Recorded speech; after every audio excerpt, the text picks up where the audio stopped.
when she's at the temple, a sword will pierce your heart, maybe, or your, yeah.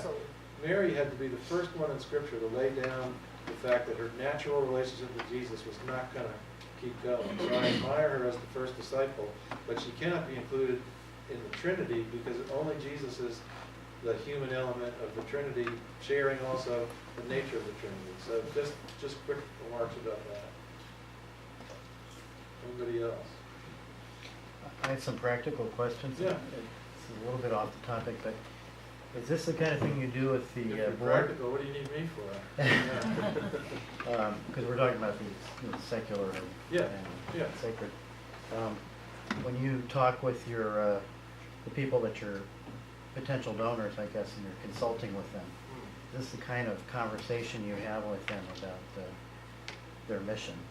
Yes, I would say it in slightly different terms, but they are similar. I would say, I'm going to say something good about teenagers right now, so hold me back if it gets mad at you. I think what I would call the millennial generation, which is going to be driving ministry, actually have perceived some significant failures of my generation of evangelicals and are working to correct it. Because evangelicalism is a child of the Enlightenment, not an opposition to the Enlightenment. Evangelicalism, in bulk terms, has been too rationalistic and too individualistic to well represent the shalom of the gospel. And I think the millennials are doing a much better job of saying we just don't want the legal doctrines of the atonement, we also want the incarnational elements of representing Christ in his culture. So if you say, okay, our own children, the millennial evangelicals who want to have a holistic and incarnational ministry strategy, what have we actually offered them? Christian aesthetics? No, we stunk at that. A theology of the environment? No, we stunk at that. A theology of social justice and compassionate care? No, we stunk at that. So I actually think when we talk to the ministries that are funding, is that they have to begin to move the proclamation of the gospel into what I would call incarnational models that balance both proclamation and demonstration of Christ's compassionate care. I think that's what's effective in a post-Christian culture.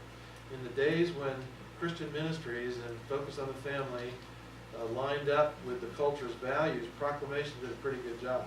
Now that we were talking about the Constantinian parenthesis, right? Yeah. We're on the we're on the good side now of the Constantinian parenthesis, where the church is no longer exclusively identified with the values of the state.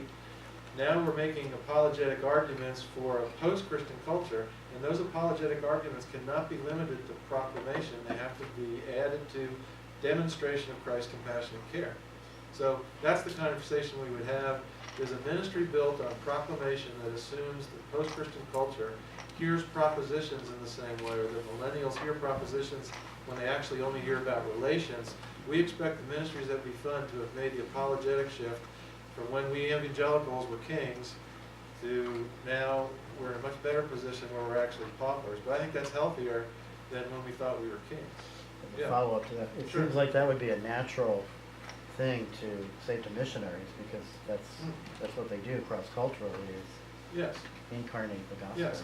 But see, when evangelicals are so closely identified with the values of the culture that we found ourselves in, we didn't pay any attention to contextualization of the gospel message.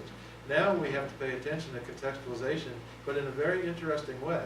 There's this screen, and we have all kinds of great technology, but what we're actually duplicating now in the 21st century is what the first century church had to do when it went into a culture that was non-biblicized, non-Christianized, and make a case for Christ to a pagan world. Well, the best thing that we can do as missionaries, either at work, at home, or on the field, is to understand that we need to learn the model of the first century church, not the 20th century church, to enculturate the gospel message effectively. So in a sense, post-Christian and pre-Christian have much more interesting affinities than that Constantinian parenthesis where the church and the state all appeared to line up. So I don't think this is, I'm excited about what's happening apologetically. I'm excited about what the millennial generation is doing. They're doing something we haven't had to do as evangelicals or as believers for hundreds of years, more than 1,000 years. We now have the opportunity to do exactly what the first century Christians do, what the best missionaries did in foreign cultures, was to pay attention to our apologetics now have to be contextualizing the gospel in a new set of conditions. Now, I'm a boomer baby, right? I was born in the Eisenhower era where we were all fast asleep. This is much more exciting to say what the millennial generation is telling us is that this cross-cultural contextualization is looking at the world as a post-Christian world for which we have to fashion new apologetic tools. What did David do?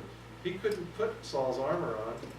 That's like my children as evangelicals ministering to their peers. They can't put my armor on. They've got to find their own 5 smooth stones, and they're going to do it relationally. They're going to pay attention to social justice. They're going to pay attention to acts of compassionate care. Those demonstrations are what will bring their non-believing friends back to the proclamation of biblical truth. And I think that's a fantastically exciting thing. Jesus says in John, if you don't believe the words that I speak, look at the works that I do. They testify about who I am. And I think my children and your children, if you have any, who are what I would call the millennial evangelicals, maybe they're the people that are reading the journals, this is the most exciting apologetic opportunity we've had since 344 or whenever the bridge, the cross at the bridge was. So I'm not negative at all about the fact that we've given up the easy parts of being Christians in a Christianized culture. Now we're finding out what does it mean to be Christians in a post-Christian culture. To me, that's going back more to the book of Acts and finding out what were the apologetic tools that were used. Where are the 5 smooth stones? I think the journals, I think Fair Forward, I think the Wheelock Society are actually part of the development of those 5 smooth stones that are finding fresh apologetic tools for a new cultural moment. What Christian wouldn't get excited about? So, What time for one? Yeah. Yeah, go ahead.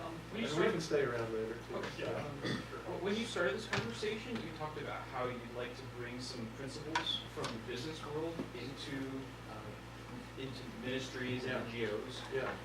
One of the things that they use as that I'm concerned about is metrics. Who's they? Sorry, I just misspoke. Yeah. I'm concerned about metrics. Yeah. Because you talked about how like you want a good board, for example. But one of the great things that the business community has that NGOs often suffer with is a way of measuring how well they're doing. Yeah. Because they always measure in money. It all comes down to money. Right. But ministries, not so much. How do you bring some of good metrics from the business world into the ministry world, given this incarnation way of thinking? Yeah, that's a great question because when the second George Bush became president, if you remember, he opened federal funding to religious organizations as long as they were doing non-religious activities. And when he did that, he brought them into the federal grant making, I guess they call it grant making, or federal giving away of money.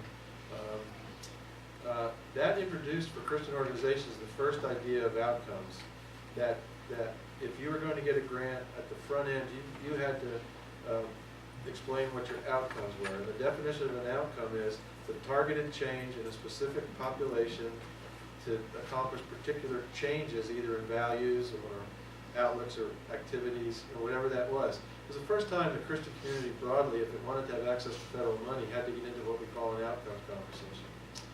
And we made the mistake at the foundation of saying, outcomes, I love the sound of that, you know? Because all of the people we were funding, they were telling us they were busy, but we had no idea if they were effective, okay?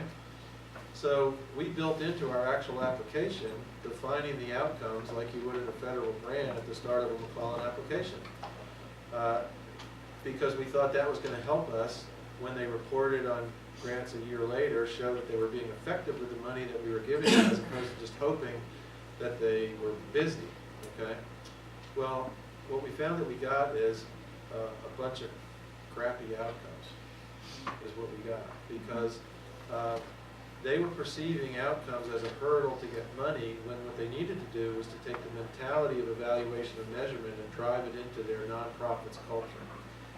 So I would say the trap that we fell into when we talked about outcomes was expressing it purely as sort of granular, specific results that could be measured.